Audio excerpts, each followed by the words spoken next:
We are comfortable planting seeds and waiting for them to grow into trees. There are two kinds of companies, those that work to try to charge more and those that work to charge less. We will be the second. We are stubborn on vision. We are flexible on details.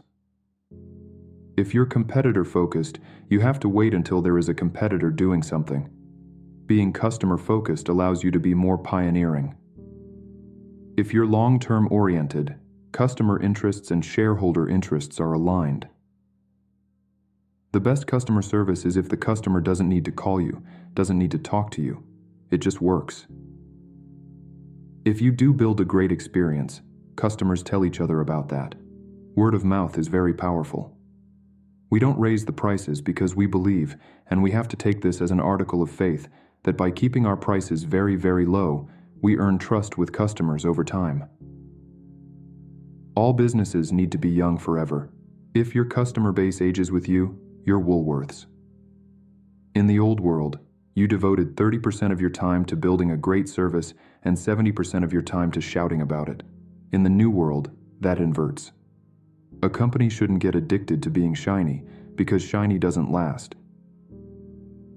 If you only do things where you know the answer in advance, your company goes away. If you decide that you're going to do only the things you know are going to work, you're going to leave a lot of opportunities on the table. Most decisions should probably be made with around 70% of the information you wish you had. If you wait for 90%, in most cases, you're probably being slow. If you're not stubborn, you'll give up on experiments too soon.